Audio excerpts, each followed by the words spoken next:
Unlimited 1.5. We're not gonna. Oops, I forgot my mic. We're not gonna start the video off with that. We're gonna start the video off with this. There's a thing called by a new song created by Professor Harris. It is called, what? Yacht Rock in Canada. It's a pretty small one. He hasn't done any long strung songs in a while. So we're gonna do this one. This is this is Yacht Rock in Canada. It would help if I set this up too. There we go. Done. Let that be seen. Let it expand it up. And then we're gonna go over what happened. Partially what happened yesterday, and have a brief discussion on that, and a couple other things that's happened in the news recently. Oh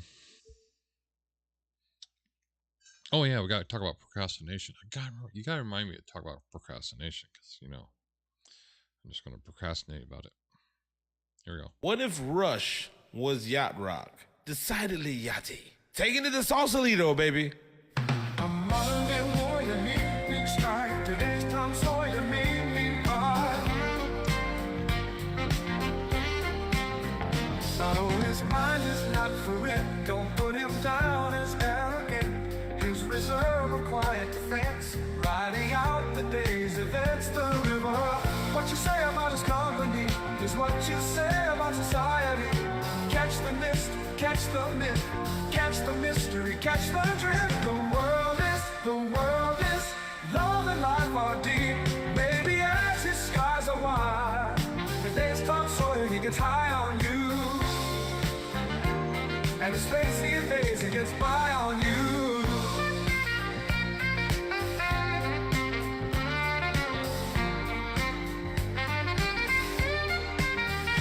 No, his mind is not for it. That is so cool. I kind of wish I had that kind of talent. All right. Yeah, so I'm going to talk about things that happened yesterday. Yesterday, I decided I had to try to find an apartment. So I looked up 5 different apartments to go, and I couldn't put it off anymore. I had to deal with this one guy, and it was too good to be true situation. And sure enough, he hasn't contacted me since I haven't sent him the money for the apartment that I was looking into. And yeah, it's amazing how he oh, that's right. I was going to bring that up while we're talking. It's amazing how he kind of turned his back on.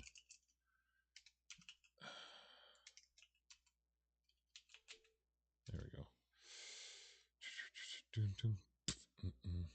All right. He kind of turned and run after he didn't get his way. So I got my mind thing. So what I did is I went and looked at 5 different. It had to be on that account. 5 different apartment complexes I was looking into, and I can afford most places, especially with the new job. But the problem was I got horrible credit rating because I kind of screwed myself over. In the past 2 years, I ended up having to purchase a car. I ended up having to get a like 6 fillings put in. I had to get what's the word I'm looking for?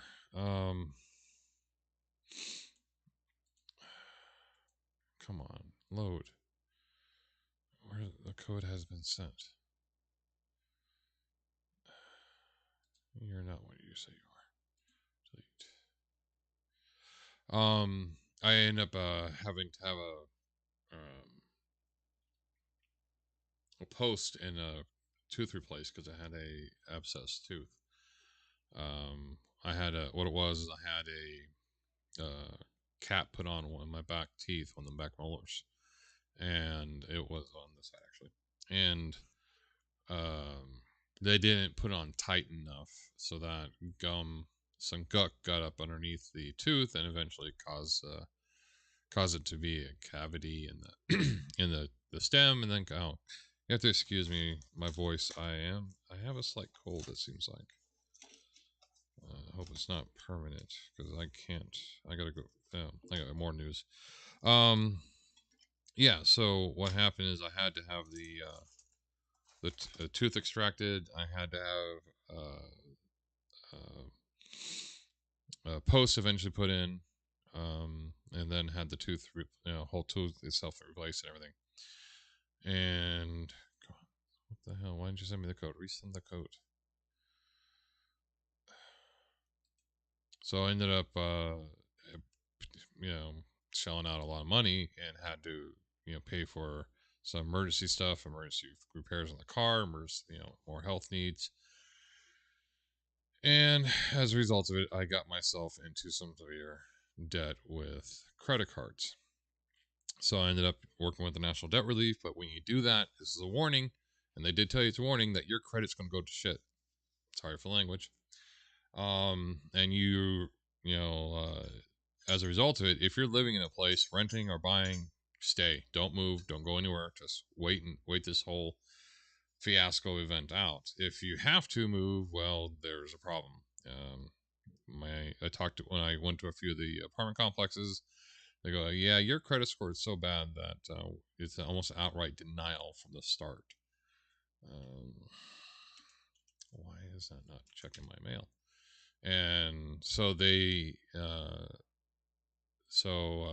I'm going to find out if I qualify. I went for the places said, yeah, your credit rating is may or may not be an issue, but we'll deal with that when it comes. So I am looking at a place that's 4 minutes away from my work. Either riding a bike or driving the car. It is really really close. And then yeah, it's not doing it. EA is fracking up. And so I waiting to get the good. I'll get back to the second. I'm getting distracted here, and so I have to deal with that. That's one of the things I got to deal with. And one of the last place I looked, I didn't know that it was a low income housing place. And I went there, and they were showing me how much money you make, how much how much money you have to make to live in this place, and here's a rent at the time for you living there. And I'm like going, according to the state and according to this organization that running this low income housing, I make enough money for a family of 5. And even at the rate that they were showing me for the user to access to live there on a 2-person on 2 individual, the person would have to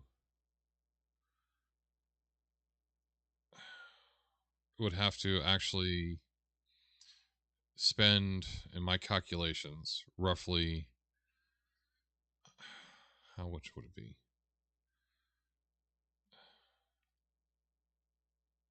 Almost 2/3 of their paycheck.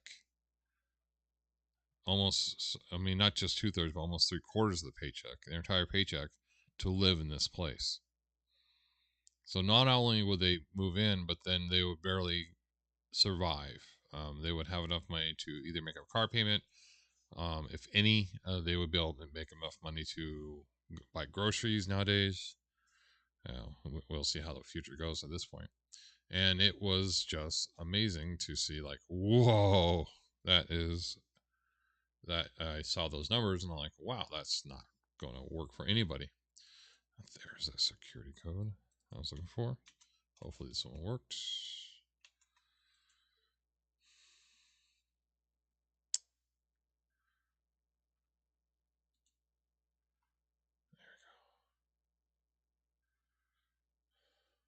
Oh, it worked. Good. All right. Hey, that's not my icon. Proceed.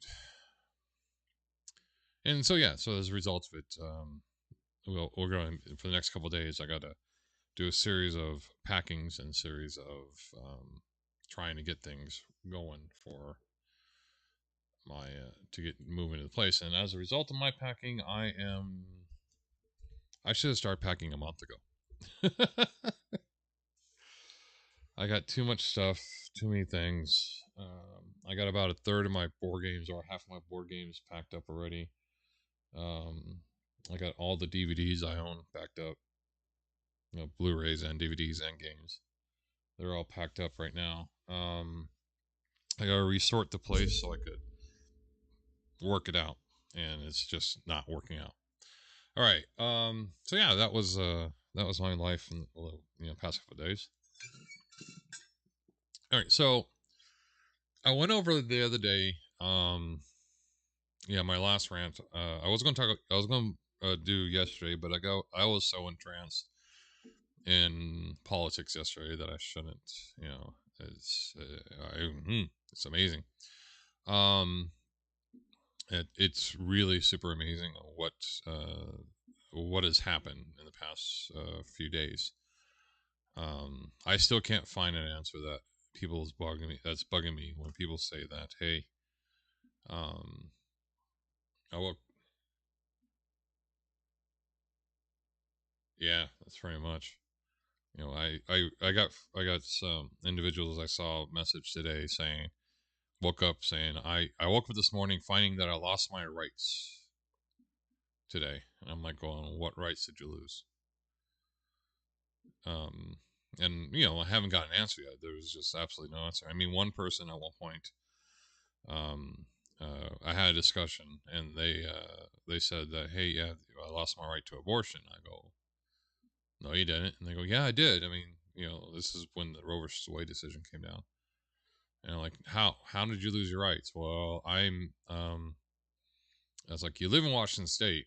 And you go, yeah, I know. And I was like, you do know that Washington State legalized abortion up to I think at the time originally it was just only I think up to like 6 months, and you had to have emergency if you did it anytime later than that, or there was some really odd things that changed in the book since then. And but yeah, I explained to us, like, listen, it was already been law in Washington State before Roe versus Wade was even decided. Washington State, nothing's changed for you because Washington State's already fixed it. In other states, and she goes, well, other states. I go, well, listen, other states had plenty of time to try to fix it, and that's how this came about. Is because several court battles going over the years where people tried to either fully legalize up to birth, or the legalization up to a certain point, or after 16 weeks, after 18 weeks, after 5 months. I mean, it's all discussed. The only change was, when the courts finally went one majority, or in this case, two majority to the right of center to the right, it made the decision that made it useful. And there's several of these stories. Yeah, yeah, yeah. People are just pretty much gaslighting. Yeah, I know. Yeah, there was a discussion. Oh, what I do? Oh, okay, that doesn't matter. I want to drag you. I want to detach you, actually, so I can see the conversations. It doesn't let me do it. Bad app. Yeah, the decisions that people change. They had several times over the years to even federally codify Roe versus Wade, and the Democrats used it as a cajole to, hey, if Republicans can control, then we're gonna, they're gonna, get rid of Roe versus Wade. And I'm like, okay, then fix something, change something. It doesn't take a whole lot to make laws, especially when you have both Democrats controlling the House and Senate, and nothing's changed. So yeah, it's frustrating. And then of course, there's a few people screaming, "Oh, there has to be cheating involved." Of course, a lot of the mainstream media people on the View and stuff like that, they're saying, "Don't say that, don't say that," because if you are, then you know better than Trump.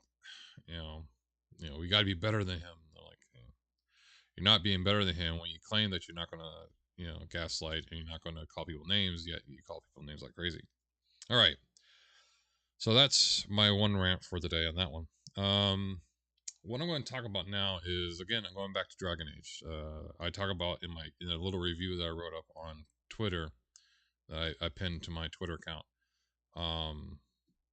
Is the choices. There's several choices that the creators of Dragon Age did very well when it came to deciding on things. So in this case, I'm going to show you this. This is Dragon Age: The Keep. This is a tool that people at BioWare created for people to track and to adjust if they want to their stories of Dragon Age, from Origins all the way into the Inquisitions. And this also applies to the Awakening series, Dragon Age Awakening. So this is Dragon Age 2. So this is my journey with my character in Dragon Age. I was a hero. This is Mikhail. He's you have several people you could pick over time that you created and everything. Callis was my dwarf. I liked her. She was my main character when I first created the City Rogue. I am missing one. Where is my hero? Oh, it's only keeping track of 8 heroes. That's not right. I am missing my mage. I have an elf mage I created.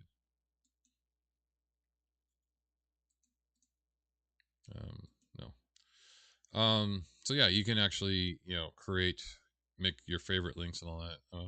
Isn't there a way to see all?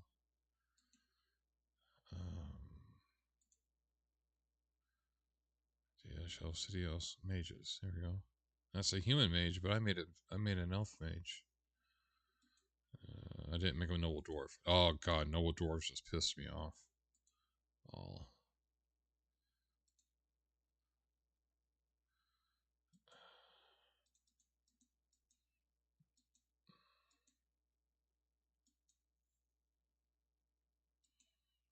I guess I made a female human. I thought I made a female. Oh crap! That kind of bugs me now. So anyway, so this is this character, Mikhail, and he is a warden and living and well. So in these options here, you can say he died, killing the archdemon, or he survived it. So that's your choices for your hero. And then you got your love interests. You got did you preserve the urn of sacred ashes? What did you do in the prologue? Like the scenes here in the prologue. Did you cure the Mimbari Hound? Did you feed the prisoner? All these various stories. It's like doing choose your own adventure stuff. And when you create, between Dragon Age 1 and 2, Dragon Age 2 allowed you to import based upon the save game files for Dragon Age 1 and went and searched for it. So, and so yeah, these are kind of the results for that character. So I can do this here. I can go to the world zone. So I have other ones here. So that is Mikhail. Let's see, load another world state. So another world state. So here we go. We got several other characters. Now, at one point, I found out that my account got hacked. Let's see, which one's this? That's Mikhail again. Go back. Which one's this? Krinda. Okay, that's that one. Inquisition, Vasadar, Darien, Origins, Dylan of Hawk. Cerebos. Here we go. There's a good one. Let's load this one into the keep. It's my female dwarf who is not a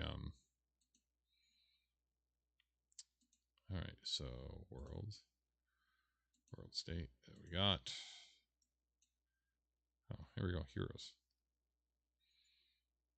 So boom. Yeah, 8 heroes. You could adjust which ones you want. You can actually create your own tapestry from scratch if you want to, based upon your other characters and all that. You have all your choices you made. And again, so you can see my progress chart of everything that I've done. So you have all this stuff. You have all this information that allowed you to work on Origins, Dragon Age 2, Dragon Age Inquisition. You track your progress. You can actually adjust the storyline as to what you want and what you want available. And so let's go back to Tapestry. So this is my dwarf. I actually had a romance with Liara or Liliana. The Battle of Demeron, I survived. Let's see. Let's see.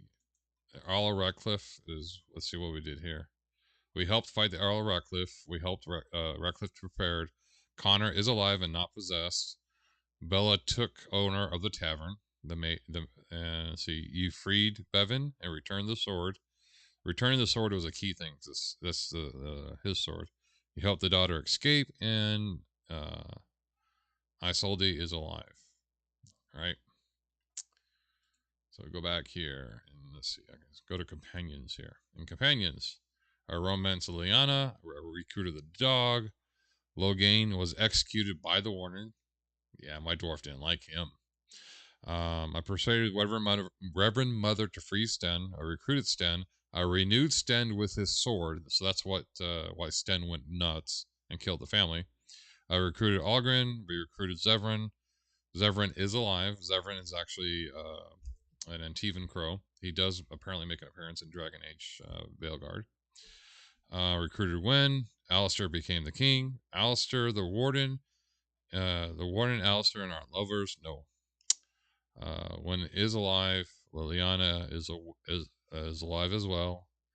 Morrigan had the god baby of Alistair. The god baby with Alistair, and you acquire the Grimoire peacefully. All right. So you have all these things that are in effect in Dragon Age 2. With some of the stuff here, like if Alistair became the king, Alistair shows up as the king. If Alistair ends up not being the king, he shows up in the game in Dragon Age 2 as a drunk. They have these various connections. What's his name? Varric is actually talking about the story, about how it happened and everything. You saw the DLC stuff here and everything, the Wild Hunt, and then you go into Dragon Age 2. Dragon Age 2 is, I had a rogue human, it looks like. Companion, the companion is Romance Meryl. Bethany became a Green Warden, so the sisters survive. Carver died in Lothering because he's a putz. Bartrand got killed because he was a putz. I was friends with Varric. Bethany did not die in the final battle. Helped Varric discover the cause of the haunting. Varric did not keep the idol. Recruited Isabella. Isabella returned to Hawk. So in other words, she had this codex, which is what the frickin' Airsoc for the Qunari was there for, and she's like, you made me feel nice. Here, have this back.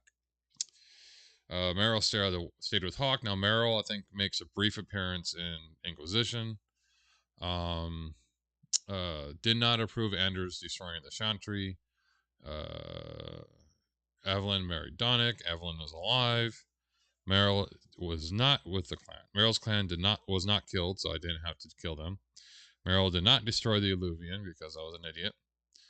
I recruited Sebastian. Did not make Talus angry, and I did not kiss Talus because I'm loyal to my companion. So yeah, you got all these stuff. You go with the Act 3 stuff, the Act 2 stuff, the DLC stuff, and everything. And then it goes into Inquisition. So all these things are tied together. And in the keep here, all these choices you make, all these, I named my Inquisitor. My Inquisitor is a Qunari, and the name is Cerebos. Cerebos is what the Qunari call mages. By the name of the Qun. That's why I created the character like that. Again, you have all these stories, and it's actually all these connections, all these things that you can do. Yeah, choice has not been unlocked. I have not done this stuff here. I've only done one thing. It's so funny. So you can see there's several things I had never completed in this one because I'm too much of a nice guy. So yeah, you have all this stuff. You have all these things that are just connected, and the problem is when you play Dragon Age Veilguard, you get. Let's see if I can find it. We'll do it on the screen over here.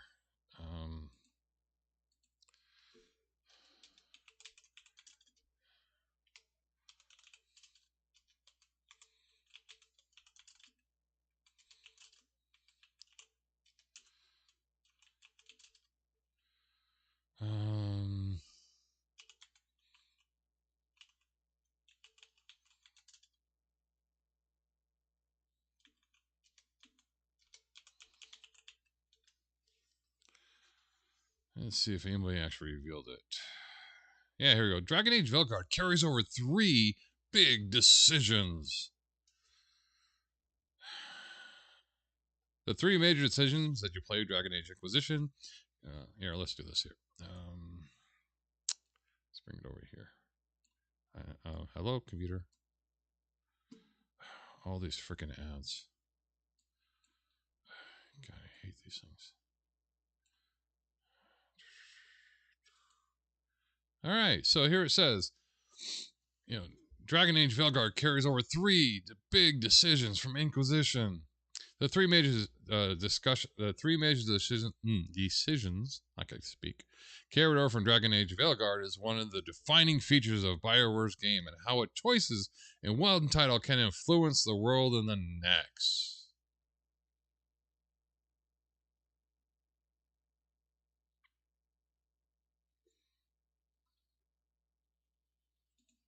Oop, that's not one. Choices carried over. When you carry from Dragon Age 1 to Dragon Age 2, Dragon Age 2 shows you all the choices you made in Dragon Age 1. And it says, yes, this is what you did. And then when you carry it over to Dragon Age Inquisition, Dragon Inquisition goes, yes, this is what the world decisions were made and everything. And it actually says Morrigan, in the case of what happened in 1 here, when Morrigan makes her appearance, where is it at? Denerim. Oh, here we go. Awakening Expansion. Nope, that's not the right one. Prologue, scenes, Denerim. Oh, companions. So in the choices here,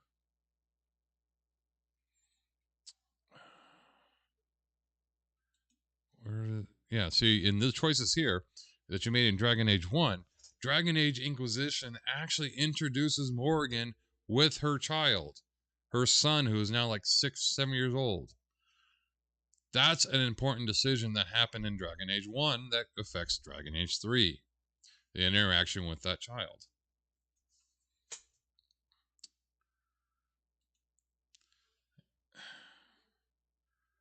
This case, the Mass Effect trilogy, Dragon Age games with playable transfers, like their save game files, with players able to transfer their save files. Dragon Age, Veilguard will offer you the similar, through players won't have to use the existing save files from Inquisition. There's nothing similar. All the other games, Mass Effect, and all the other Dragon Age games, use your save files or use the Dragon Age Keep to import the world as you created it. Dragon Age Inquisition is the ongoing profound impact on Dragon Age Velgard. All the events of the Inquisition directly leads to the conflict of Dragon Age Velgard. No, it doesn't.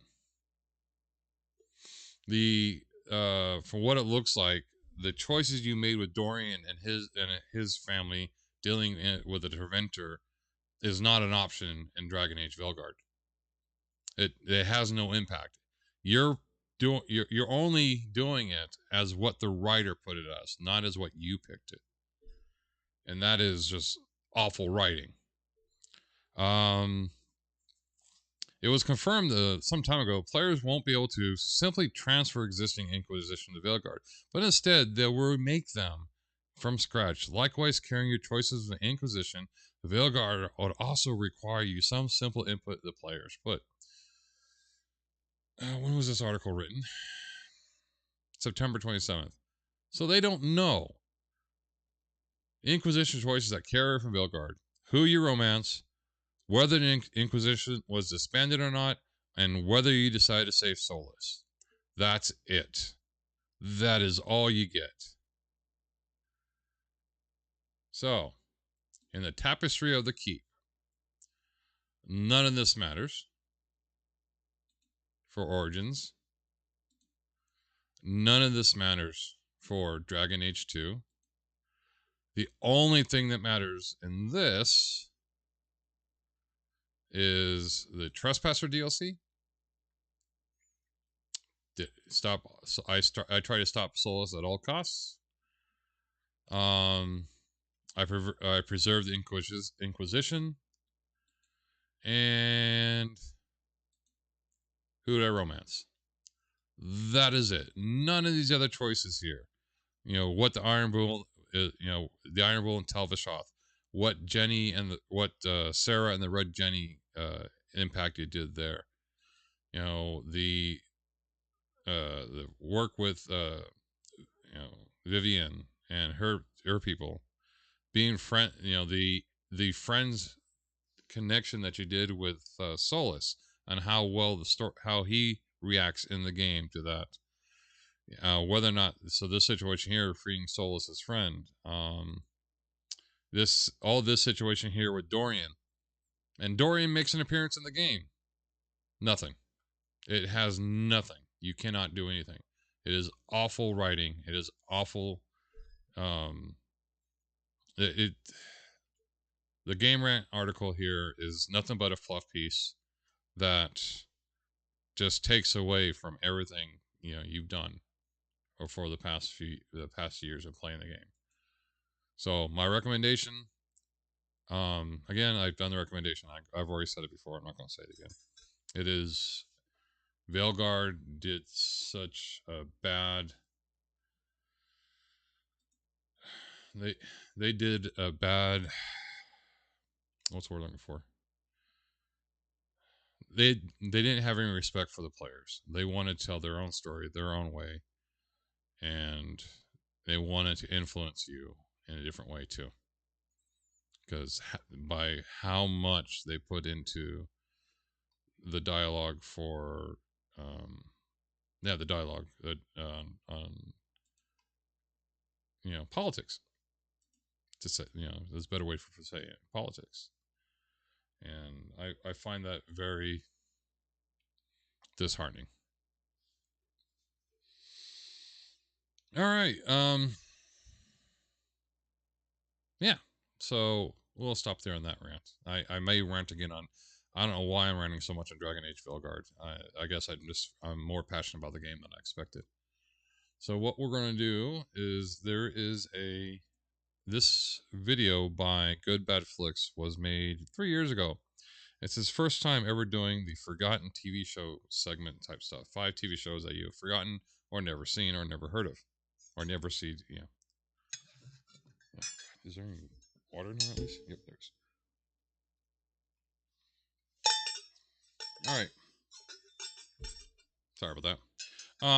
So yeah, this is the episode of 5 TV shows that were forgotten. And the first one obviously is Beastmaster. which is a pretty good movie. Second one's okay. Third one's like, really? I think they stopped at 3. I hope they stopped at 3. I can't remember. But yeah, so here we go. In a video a few weeks ago, I mentioned the syndicated TV series Beastmaster, which was loosely based off of the much more famous movie The Beastmaster. Anyway, I was kind of surprised at how many people in the comments had never heard of the series, so I figured it would be interesting to showcase a few more programs that you probably aren't aware of. So to start things off, Beastmaster. There we go. Beastmaster, as I said, is loosely based off the 1982 movie The Beastmaster, Good directed movie. by Don Coscarelli. What you may not know is the movie was loosely based off the 1959 novel The Beastmaster by Andre Norton. The series veered in a direction. Pause for a second. Andre Norton's really good writing. I actually have a few of his books, and I recommend reading it. So, 1959 novel The Beastmaster by Andre Norton. The series veered in a direction that was more Hercules the Legendary Journeys than Beastmaster. yeah. It revolves around Dar, the last survivor of his tribe, as he searches for his kidnapped girlfriend, Kira. He's joined by his faithful animal friends, who he can communicate with, and a spunky medicine man named Tal. Dar is destined to destroy the evil Balsifer, but first he has to find his family, who've all been turned into animals. He's being chased by the minions of the evil King Zad, as well as the mysterious sorceress, who may kill him, may help him, or may just want to have sex with him. For the show, they gave Dar this sort of staff that's split in two instead of a sword. Not sure if that was something in the original book or just a wacky invention from the producers. The show first aired in October of 1999 and was syndicated to various networks. It lasted 3 seasons, with its final show airing on May 13th, 2002. 3 seasons and 66 episodes is a pretty good run, and more than a lot of shows get. Man and Machine. I'm going to pause for a second. There's an actual actress that made an appearance, I think, in the season, made a brief appearance in season 1, and then I think became a regular character in season 2 and 3. Her name is Margene Holden. I discovered her. Oh, how did I find her? I want to say it was Babylon 5 that she made an appearance, but I knew about her before that. Some of the stuff that she's done over the years. She actually had her own. She actually started her own movie called Ballistic. That's how it was.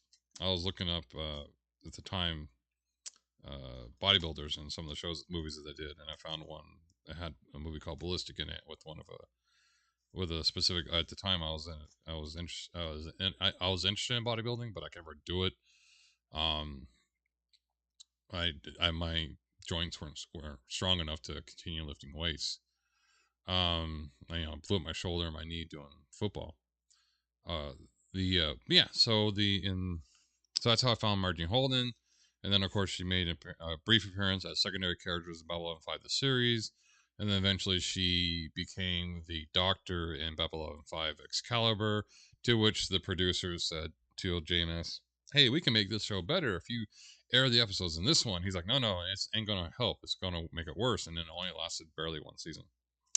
So here we go. Sorry, went off on tangent. Pretty good run, and more than a lot of shows get. Man and Machine. Man and Machine is about a new android police officer who's partnered up with a human who, of course, hates robots.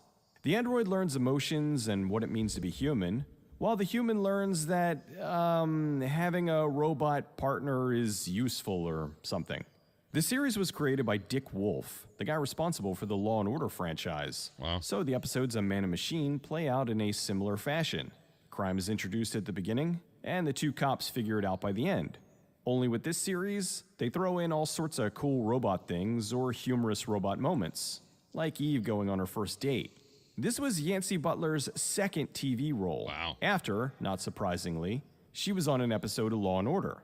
The show was largely criticized as being a ripoff of the series from 1976 called Holmes and Yo-Yo. Yeah. Although really, this is a concept that is going to keep being recycled until we get actual android cops.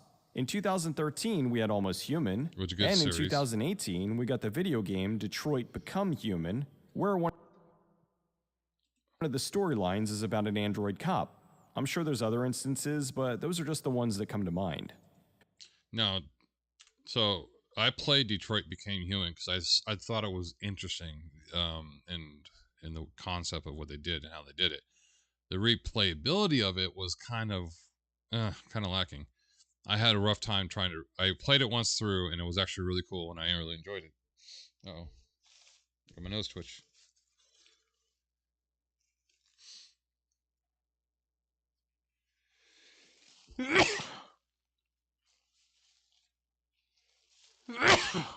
Ugh, probably should have muted the mic, sorry.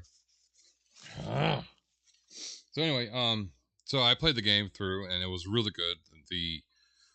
The idea and the concept in the game, and how they meld,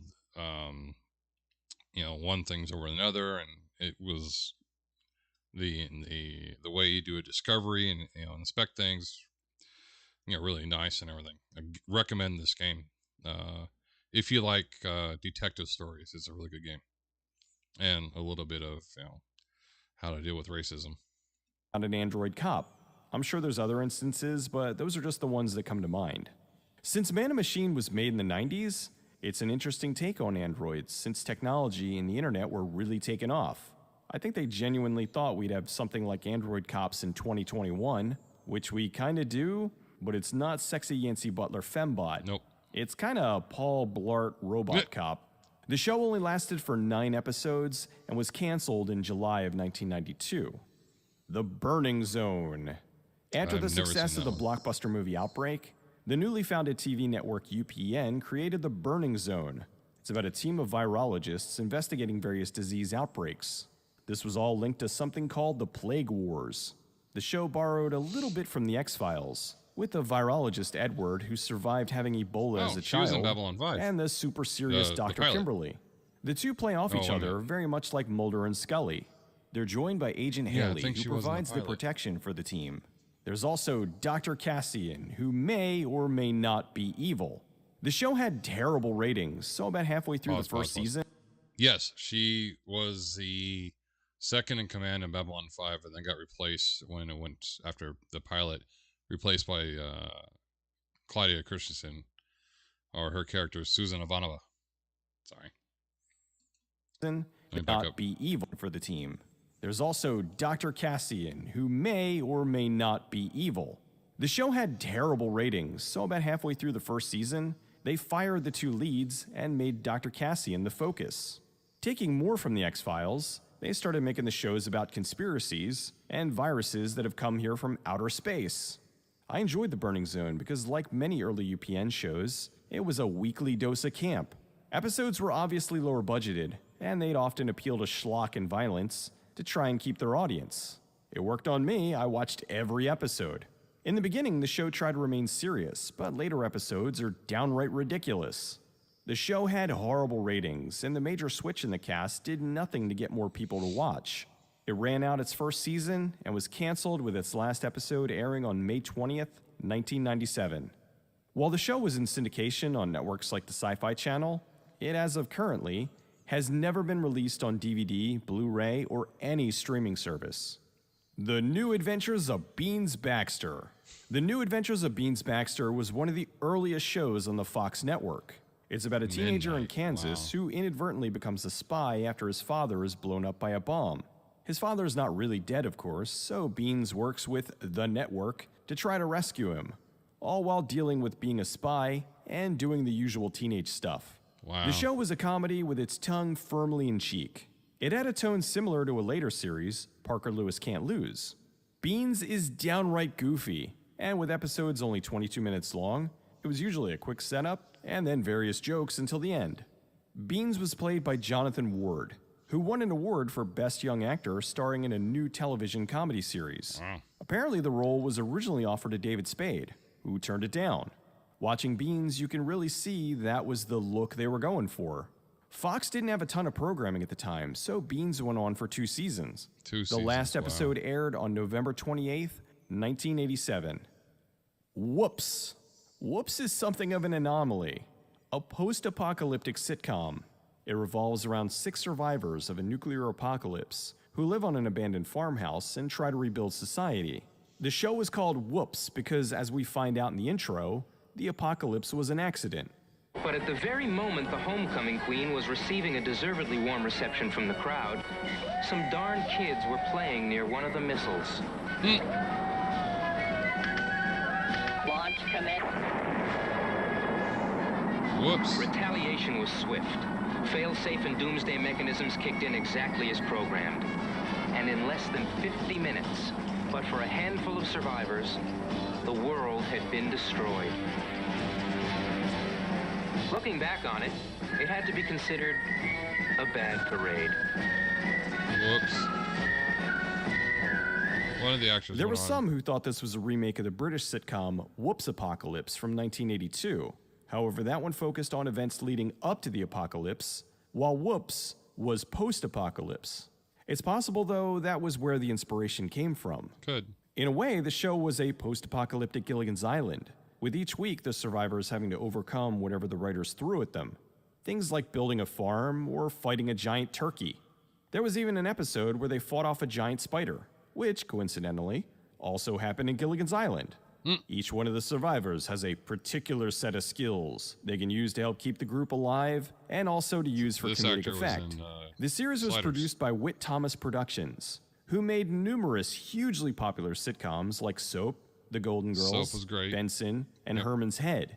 Cleavant Derricks played Frederick on the show and would go off to play Rembrandt Brown on Sliders. Yep. They filmed 13 episodes, but canceled the show and only aired 10. TV Guide put Whoops on their list of the worst TV shows of all time at number 42. I like the show, but I'm a bit biased because if you know me, you know I love just about anything post-apocalyptic. This being a post-apocalyptic sitcom with giant mutant animals, how can I not love it? The last episode was a Christmas episode. Say It Ain't So, Santa, aired on December 6th, 1992. As far as I know, the series has never been shown past the initial run, and those last 3 episodes have never aired. Well, that's 5 shows you probably never even heard of. Beastmaster and Man and Machine were both released on DVD, and while they're out of print, you should be able to track them down if you really want to see them. The others are a lot harder to come by, especially Whoops. I have a VHS rip of that one. Although, if there's anyone out there who happens to have the last unaired 3 episodes of Whoops, please let me know. I've been wanting to see them for almost 30 years. Also, if you guys are interested in this sort of thing, I might do more in the future. Great show. Believe me, there are plenty of shows like these that you most likely have never heard of. So Misfits of Science, it's a Courtney Cox show, actually. She was in that one before she was on Friends. Yeah, so that was a quick 10-minute airing of 5 episodes of TV shows that you're not. Now you can get the Beastmaster. I got the Beastmaster on a DVD box set. And matter of fact, no, that's Sheena. I was thinking of. Yeah, Beastmaster. You can get all 3 episodes in a DVD box set. I got it, I think, for $20 on Amazon, and at one point it was actually sold more than that. There's another one. I don't know if he mentions it in the other 5 forgotten list. Let me see the forgotten list here. Yeah, we got a few of those we can go through.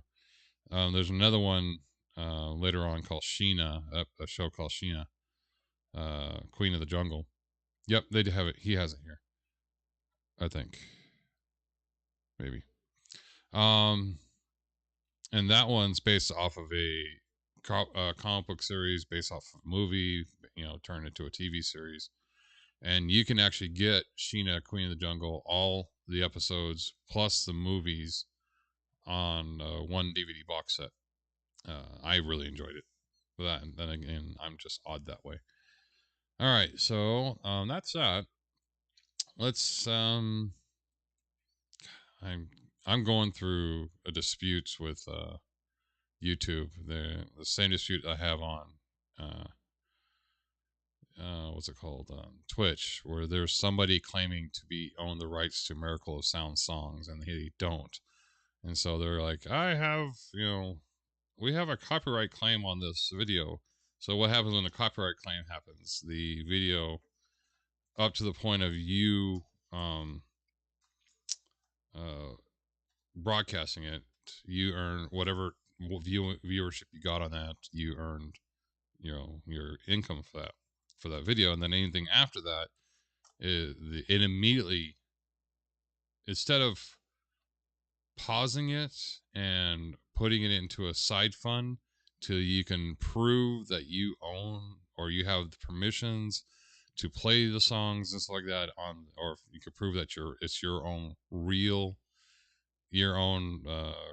rendition of like your creation and everything. Until you can prove all that, the um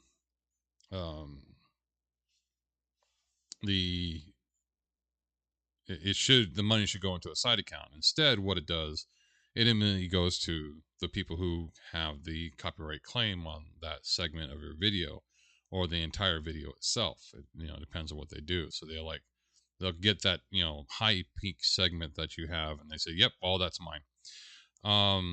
And then you have to dispute it, and it could take up to 30 days for dispute, for the dispute. And then they come back and go, "Oh yeah, they didn't get it." But the problem is they don't get the money back. They don't get the money back from the person who claimed your money, your time, and the video. And so as a result of it, you're out of money at that point. And some of the claims are just absolutely funny. I mean, what was it Yakety Sax, the song by that's been used by Tanoan on Benny Hill's show.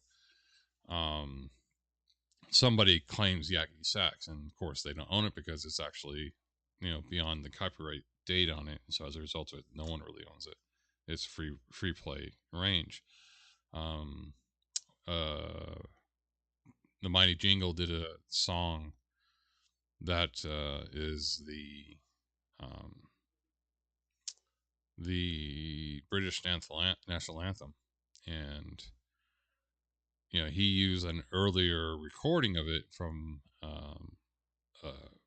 orchestra that doesn't exist anymore, and he played it on one of his videos, and he got a copyright claim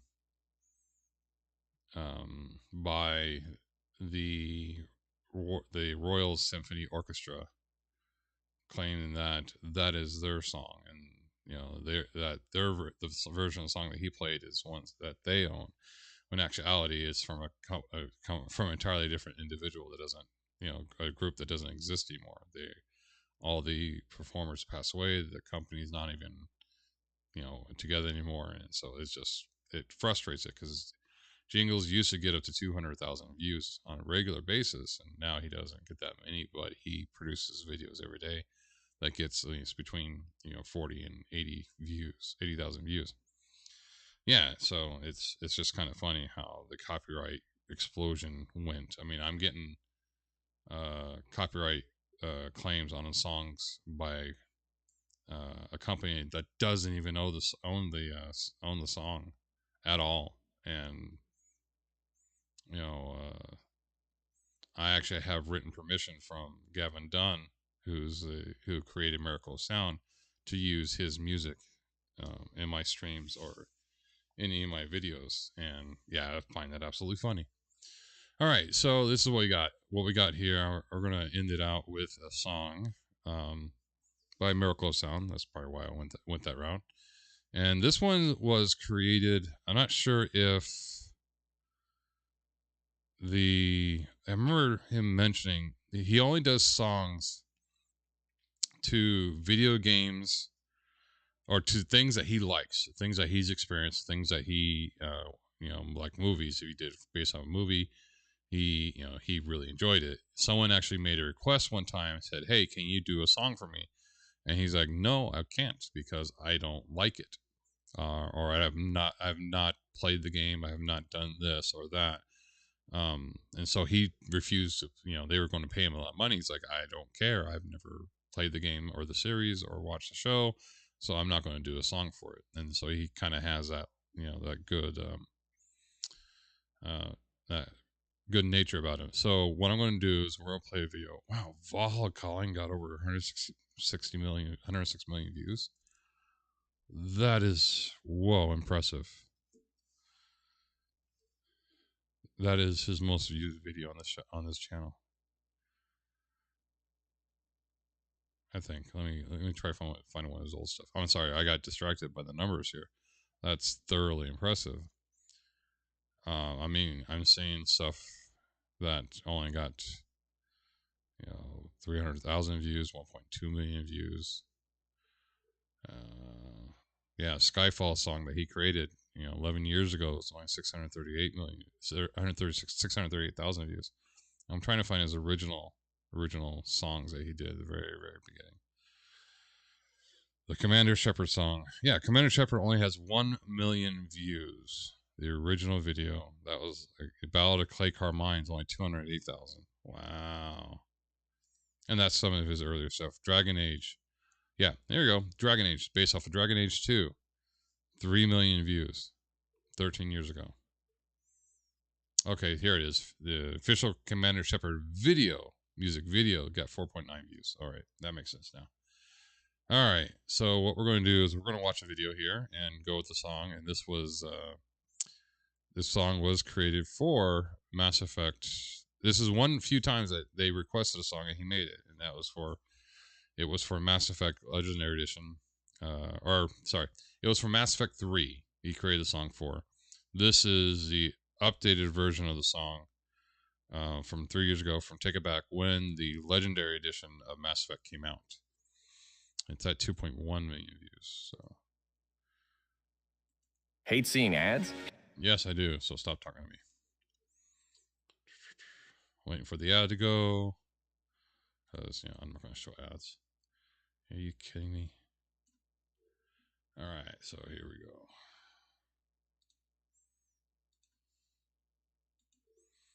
So this is A Miracle of Sound, Take It Back. It's a fairly long song, 4.5 minutes. Hail ZD Greenie. Green SL.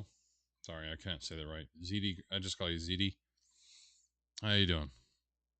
So, yeah, we're going to close out today's stream. Yeah, we're gone for about an hour here. And we're going to, if you want to come back and watch it again, I greatly appreciate it. It's going to be up on my Twitch channel. It's going to be on my Rumble channel, on YouTube and Twitch, or X, sorry.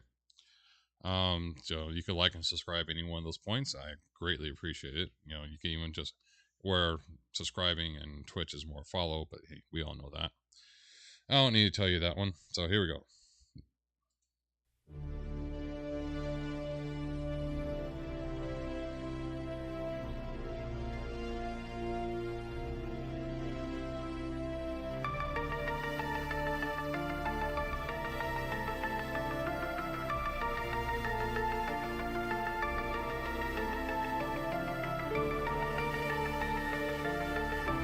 If at any point in time you wish to, if you want to talk a little longer about various things, I will. Just, hit me up in chat or say, hey, can you give me this suggestion?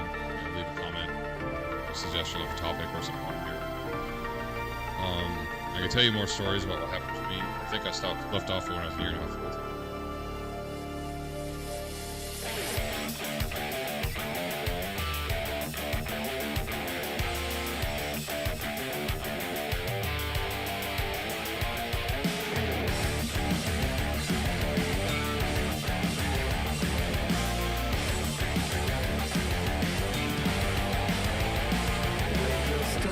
Through the darkness, walking blind.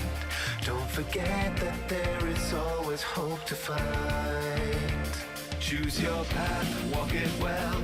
Break out from this living hell. In this broken cage, we will not be confined. And when the world it starts to burn, at the point of no return, keep a hold of your conviction, tear out the affliction before the war turns black. Stand up and take it back.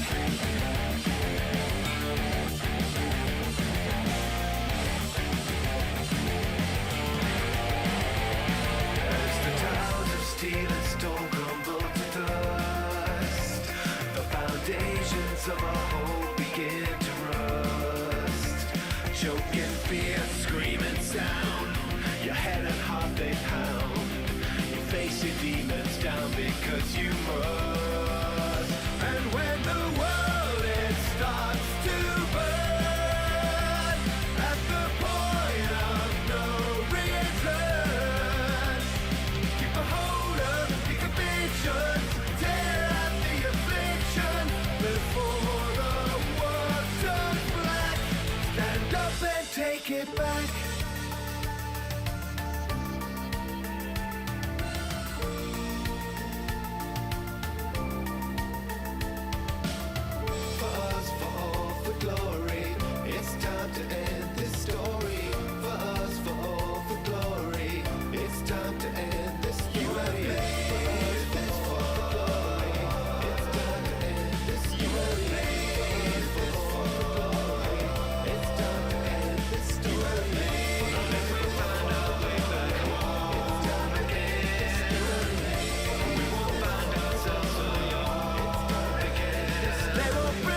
take it back.